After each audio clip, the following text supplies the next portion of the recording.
Cette semaine, à Maghebdo, on découvre deux organismes qui s'occupent des enfants issus de milieux appauvris.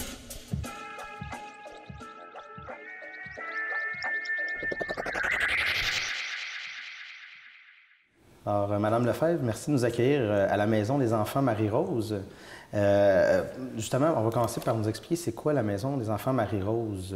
Qu'est-ce que vous faites ici avec les enfants? Alors, la Maison des enfants Marie-Rose, c'est une maison des arts, donc dont l'objectif premier est instaurer une sorte de résilience des enfants par les arts. Alors, c'est une œuvre de la communauté des Sœurs des Saints-Noms de Jésus et de Marie qui soutiennent les professeurs. Donc, ce sont elles qui payent pour l'enseignement, qu'on ait des professeurs de qualité auprès des enfants.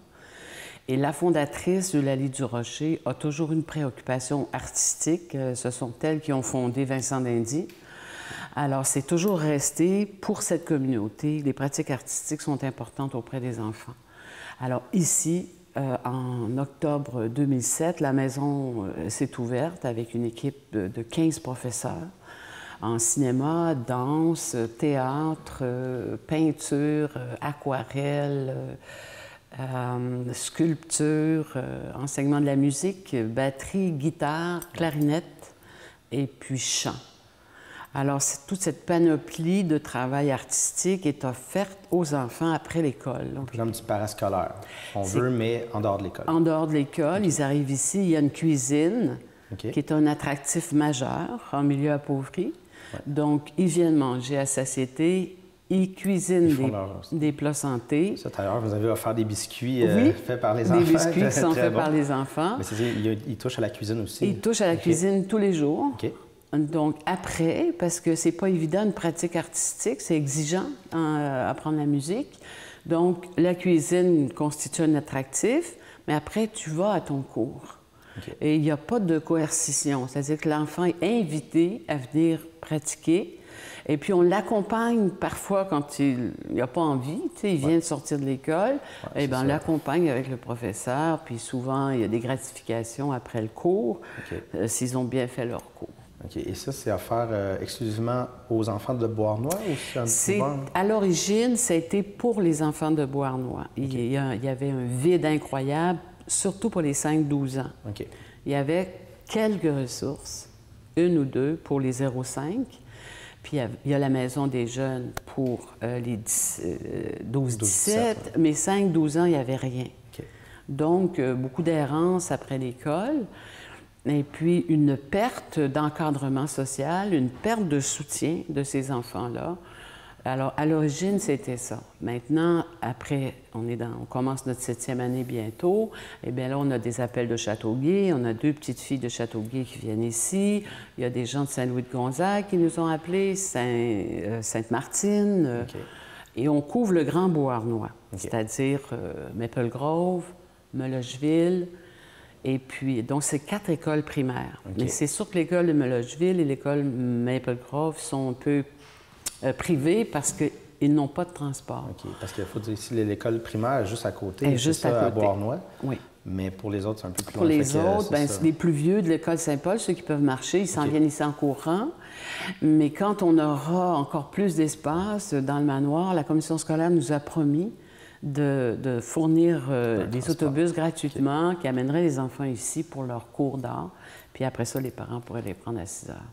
Vous m'ouvrez la porte, je vais en parler plus tard, mais le manoir, le fameux manoir à Beauharnois qui est abandonné pour l'instant, vous avez un projet avec ça. Je sais que vous avez fait un documentaire en 2009, oui, tu m'avais dit? En 2009, qu'on a appelé Pour le meilleur de soi. Donc, pour que les enfants se développent, pour que tous les enfants se développent et aient accès à la culture et aux arts. Très tôt, nous, la première année, moi, j'avais dit aux sœurs, quand j'aurai apprivoisé 20 enfants, je vais être contente. Mais dès la première session, il y avait 50 enfants. En juin, il y en avait 80. Et puis, on s'est rendu jusqu'à 153 inscriptions par semaine. Alors, très vite, on s'est dit, ça ne suffit pas, parce que je crois que 15 enfants par jour ici, c'est notre maximum. Mais parfois, on en a 31, 35. Donc, c'est beaucoup d'enfants et c'est une ressource communautaire. On n'est pas assujetti à des lois comme aux lois scolaires, mais quand même, c'est exigeant pour nos professeurs. Ça en fait beaucoup. Ça en fait beaucoup. Donc, comme le manoir est attenant à la maison des enfants et dans la cuisine, il y a une porte qui donne directement sur le manoir. Eh bien, on a commencé des démarches pour voir, bien, si on avait le manoir, bien là, on pourrait couvrir un plus grand territoire et puis répondre aux besoins des familles qui n'ont pas plus à Châteauguay. J'ai entendu des familles me dire ça n'existe pas une maison des enfants à Châteauguay. Alors, c'est pour ça on a invité plusieurs ministères à s'intéresser à nous. Okay. Ils s'y sont intéressés. Entre-temps, nous sommes devenus une entreprise d'économie sociale, donc ce qui nous aide à nous qualifier davantage pour avoir des subventions. Okay. Le conseil d'administration a fait tout un travail politique, si j'ose dire, pour que, eh bien, on s'intéresse à Beauharnois. Vous savez, moi, je suis originaire de Beauharnois et quand j'étais jeune, il y avait un centre des loisirs à Beauharnois qui a été jeté à terre il y a 30 ans. Mais depuis ce temps, il n'y a rien. Donc, c'est vraiment un désert culturel et c'est un peu immoral dans un lieu aussi appauvri de ne pas offrir ou de ne pas compenser par des pratiques artistiques stimulantes. Puis ça a été prouvé dans plusieurs pays. Au Venezuela, pour contrer, par exemple, la consommation de drogue précoce, là, 8, 9, 10 ans, ils ont engagé des professeurs de musique compétents. Et puis, c'est encore un succès. Ils ont donné des instruments et le gouvernement a investi massivement dans la pratique artistique. C'est démontré, il y a des thèses de doctorat, il y a une recherche qui vient de sortir aux États-Unis qui dit que les arts, c'est structurant pour les enfants. C'est ça, justement. Je voulais savoir pourquoi axer justement une maison d'enfants, structurer les enfants autour de l'art. Qu'est-ce que ça leur amène? C'est quoi les bienfaits, en fait? Oui. D'abord, l'art, ça ramasse l'humanité en soi. Et ça aide un enfant quand il crée une œuvre d'art. C'est impossible qu'ils vivent un échec. Et pour certains enfants, dans la ville de Beauharnois, le travail scolaire est souvent un échec. Et ici, il n'y en a pas d'échec. Quand tu fais une toile, c'est ta toile. Quand tu fais une sculpture, c'est ta sculpture. Le travail théâtral, il est bâti à partir de l'imaginaire des enfants. Et puis, on a le responsable des documentaires de l'ONF, M. Jean-Pierre Gariepi, qui fait en ce moment un documentaire sur la parole de l'enfant ici. Okay. Donc, il y a un immense respect de la dignité de l'enfant et de tout son potentiel. Même si on parle d'un milieu appauvri, les talents et l'intelligence de l'enfant, elle n'est pas appauvrie, elle. Ouais. Alors, la misère économique, c'est pas la pire. C'est la misère spirituelle, la misère artistique, la déculturation d'un lieu, c'est ça qui dévaste une ville ou une communauté. Alors, nous autres, on a voulu offrir aux enfants une possibilité de s'intérioriser par les arts et être fiers, être contents d'exposer ce qu'ils font. Ouais. Et puis d'être gratifiés par leurs parents, par leur famille, par la communauté. Et en cela, c'est un travail social, mais par le biais du travail artistique. Alors, après la pause, on continue notre entretien avec Mme Lefebvre.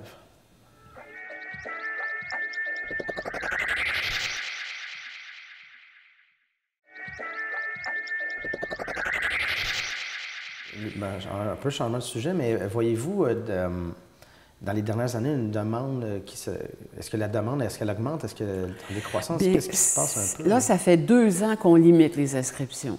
OK. Ouais. Et ça, c'est assez triste, en premier pour les enfants, parce que quand ils arrivent ici, bien, ils disent « T'en as de la place ». Mais nous, on ne prend pas plus que 8 enfants par professeur. Ouais. Alors, ça, c'est un ratio qu'on respecte. Alors, les parents aussi, tu sais. Alors, moi, je dis, écoutez, on est en pleine croissance. Alors, il faut faire aussi un travail de demande, tu sais, pour que ce manoir soit rebâti pour les enfants et les familles de Beauharnois et que ça devienne une maison de la culture signifiante. Des gens de Mercier, des gens de partout qui nous appellent. On aimerait inscrire notre enfant. Ça se remplit en 2 jours. OK. Donc, si tu arrives après les 2 jours, bien, il y a des parents qui sont en colère parce qu'il n'y a pas d'autres ressources ici. Non, c'est ça. À moins que ton enfant soit très, très malade, ou il y ait vraiment des problèmes sérieux, il n'y a pas de ressources pour accueillir. Et il y a beaucoup de gens qui déménagent à Beauharnois puis qui cherchent les ressources. Ouais. Donc, s'il y avait ce manoir rebâti pour eux, et je pense qu'ils en valent la peine, ça vaut la peine. Ça ferait un point central aussi, plus facile. Ça fait un point central, puis ici, il y a un rayonnement qui ne veut pas s'arrêter. Ouais. Les projets, les uns après les autres. Le projet L'art, un jeu d'enfants, qui a été subventionné par la Conférence régionale des élus, par le Forum Jeunesse, eh bien, on a circulé dans toute la MRC. On est allé même à Valleyfield, au Museau, on est allé à Saint-Louis-de-Gonzague, on est allé à Sainte-Martine, Saint-Urbain. montrer le travail dans les écoles. Et puis nos enfants qui venaient, bien, ils engageaient un dialogue sur l'art avec les enfants du primaire. Ouais, entre eux autres? Entre eux, il y avait une responsabilité de parole, une prise de parole, il y avait des textes, il y avait des chants, présentation des photos. Et puis, les enfants, spontanément, je me souviens d'un enfant en Saint-Urbain qui a dit « Moi, quand je fais des arts, je suis dans ma bulle et je suis tellement bien. » C'est une belle définition. Donc, cette insémination, je dirais, éducative puis artistique, elle se fait tôt pour qu'on respecte aussi le travail des artistes puis qu'on on le comprenne, qu'on le soutienne. Ça doit amener une valorisation aussi, justement, aux enfants qui se déplacent puis qui vont montrer... Ils sont très contents. Qui vont en parler, ça doit... On a eu un enfant qui vivait beaucoup de colère et qui croyait qu'il était fou. OK. Et puis, quand on lui a dit « Tu n'es pas fou, il y a un volcan en toi. Et ton volcan, on va le peindre. » D'ailleurs, il est là, son volcan, je l'ai vu tantôt. Il a peint son volcan, il a écrit un texte sur le volcan et il est très capable de parler de sa rage et de sa colère. Et il ne croyait pas que des adultes aussi ont des volcans. Okay. Il dit, c'est pas vrai. Je dis, oui, il y a des adultes, même de 60 ans, qui ont encore de la rage et des volcans. Mais toi, tu as la chance ici de traduire par les arts et par l'écriture, par le théâtre. C'est un excellent comédien. C'est un petit garçon avec un leadership formidable. Donc, il lui manquait que ça, ce soutien d'adultes qui, malheureusement, n'existe plus beaucoup dans notre société. On est responsable de nos enfants. Hein? On est responsable, les enfants du voisin aussi, on est responsable de les aider à grandir. Et ils ne demandent pas mieux que ça. Qu'on les aide à grandir, qu'on les aide à nommer ce qui les habite, qu'on leur montre le monde. Un jour, il y a un enfant qui a fait en avant une croix. Et puis, je lui ai dit, « Tu es en train de faire une croix? » Il dit, « Oui. » Puis, j'aimerais marquer quelque chose sur la croix. Alors, j'ai dit, « Qu'est-ce que tu aimerais marquer? » Il dit, « Je voudrais marquer, ne détruisez pas la beauté du monde. » Ah oui. 7 ans. 7 ans. Alors, je lui ai dit, « Est-ce que tu sais qu'il y a une grande chanteuse québécoise, Diane Dufresne, qui a dit la même chose? Hein? Elle a dit, Diane Dufresne, ne détruisez pas la beauté du monde. » Alors, on a fait son petit texte, on l'a mis sur sa croix. Donc ça, c'est des choses qui dépassent notre propre travail, c'est-à-dire l'enfant prend sur lui son propre développement. Parfois, ils ont apporté leurs œuvres à l'école pour présenter leur œuvre. Un jour, il y a un enfant qui m'a dit, « Il faut présenter un jouet à l'école. Moi, ça ne me tente pas de présenter mon jouet. Je veux présenter mon œuvre d'art, je peux-tu l'apporter? » C'est merveilleux. On dit, « Bien sûr, tu peux l'apporter. » Dans un sens, c'est un jeu aussi, l'art, comme on dit tantôt, faut que c'est une extension de ça. Oui. Souvent, quand on parle de milieu appauvri, les enfants, on a souvent l'axe avec les clubs des petits déjeuners qui sont partout dans les médias. On va parler souvent de l'axe de la nourriture, qui est quand même, on va se le cacher, important. Mais est-ce que ça devient difficile pour vous de promouvoir un peu ici les subventions? Je ne sais pas, est-ce que ça... Alors, nous, on a la chance que la cuisine est soutenue par l'Œuvre Léger. OK. Et ça soutenait juste le 3 à 6. Donc, on a 2 animatrices, 2 bénévoles. Et puis, c'est la conférence régionale des élus qui nous a permis d'initier le club des dîners. Alors, moi, je parle beaucoup avec les enfants. C'était ma vie, l'enseignement et la pédagogie des arts. Et je m'intéresse à ce qu'ils pensent et à ce qu'ils vivent. Et je voyais ici des enfants qui me disaient, je m'en vais dîner. Où tu vas dîner? Je vais manger une frite. OK.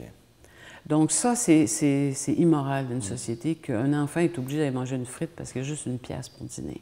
C'est à partir de ça que moi, j'ai demandé qu'on instaure un club des dîners et que tout enfant a le droit de manger. C'est un premier droit. Ouais. Et il fonctionne depuis 2 ans.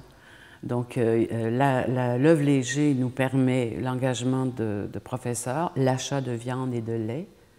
Ensuite, la conférence régionale nous a permis de nous équiper mieux et puis d'élever la qualité alimentaire sans négliger la jouissance de manger, pour pas que ça soit végétalien et que finalement, les enfants qui mangent des pizzas ou des pogos ou quoi, que la marche soit pas trop haute. Mais on fait aussi un travail d'éducation alimentaire pour que l'enfant... Et ça marche. Ils adorent les piments. Et puis, Moisson Sud-Ouest aussi nous aide. donc nous envoie des denrées alimentaires à chaque semaine. Parce que quand on reçoit là, 150 enfants, en incluant ceux du Midi, eh bien, ça mange des enfants. Oui, c'est ça. Alors, c'est pour ça que, aussi après l'école, un enfant a toujours faim. Hein? On arrive à la maison, puis on veut manger. Donc, ils arrivent ici, ils sont dans la cuisine, ça sent bon. Alors déjà, ils sont plus positifs. T'sais. Et à 6 heures, c'est très difficile de fermer, ils ne veulent pas s'en aller. Non, non. C'est bien intéressant. Madame Lefebvre, merci beaucoup. Je vous en prie. C'était très intéressant. Après la pause, on se dirige vers Sourire sans fin à Saint-Rémy.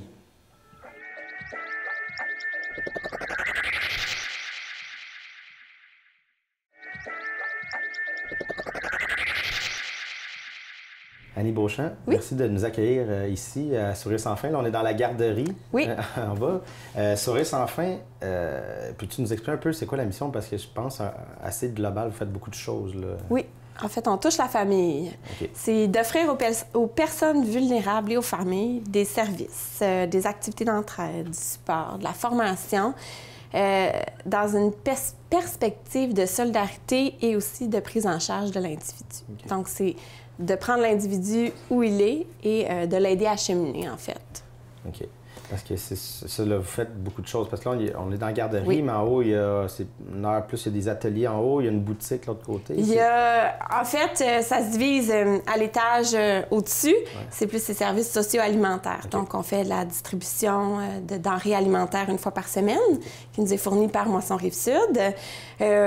On fait aussi, en fait, on a des groupes de cuisine collective. Donc, presque chaque jour, on a des groupes de parents, de gens qui ont des besoins, qui cuisinent ensemble à moindre coût. Donc, ça revient à $1,20 par portion environ.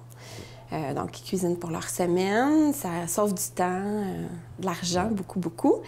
Donc, à l'étage, c'est plus ça. En bas, ici, on a les activités plus enfants, donc la garderie, la halte garderie, qui existe d'abord pour les activités du centre, mais il y a 24 places par jour de disponibles. Donc, les mamans, des familles qui ont besoin de répit, qui sont au bout du rouleau, qui ont envie d'avoir un moment pour eux, bien, la garderie, elle existe pour ça aussi. Okay. On a aussi, il y a beaucoup d'autres choses. Il y a beaucoup de choses aussi qui se passent. Les activités d'éveil, donc plus des activités, ça se passe entre 6 mois et 5 ans, là, selon le groupe d'âge. C'est des activités parents-enfants de stimulation, donc pour aider les parents à jouer avec leurs enfants à la maison. Okay. On a...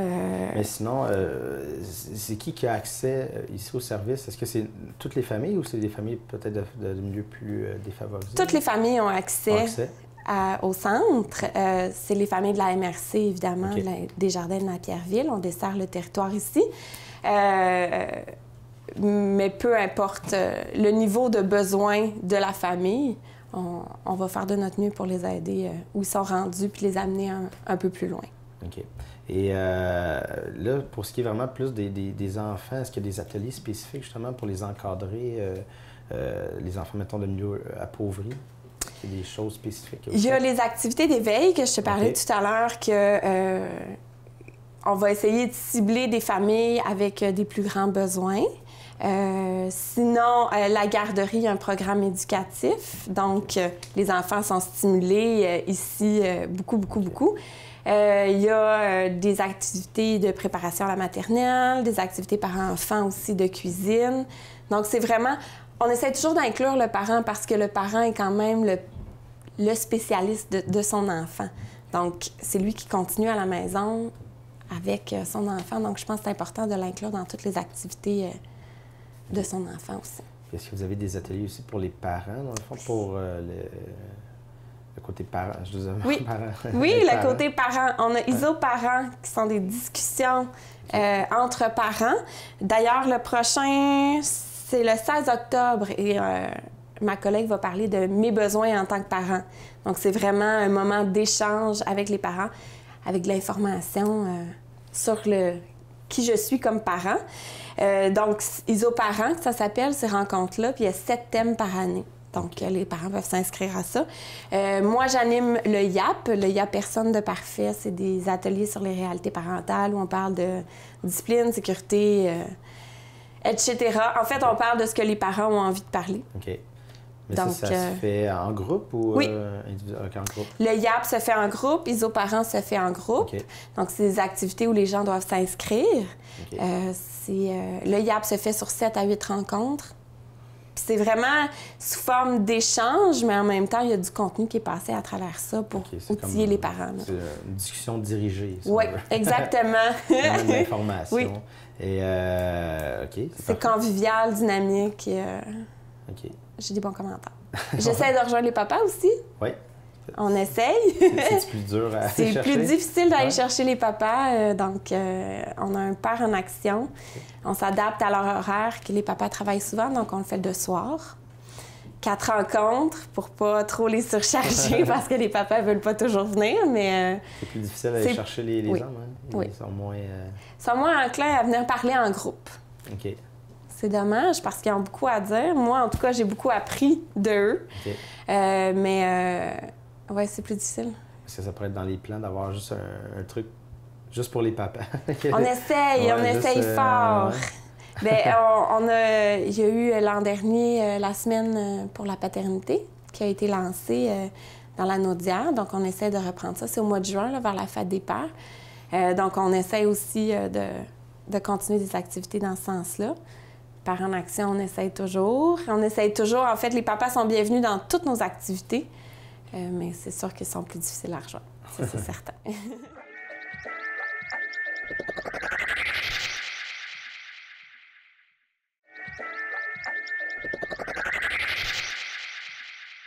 Est-ce que c'est difficile de... Est-ce que vous voyez comme dans les dernières années un changement dans la demande? Est-ce qu'il y a plus de demandes pour les services? Oui. Plus de demandes, oui, je pense qu'il y a plus de demandes, mais pas nécessairement des mêmes personnes.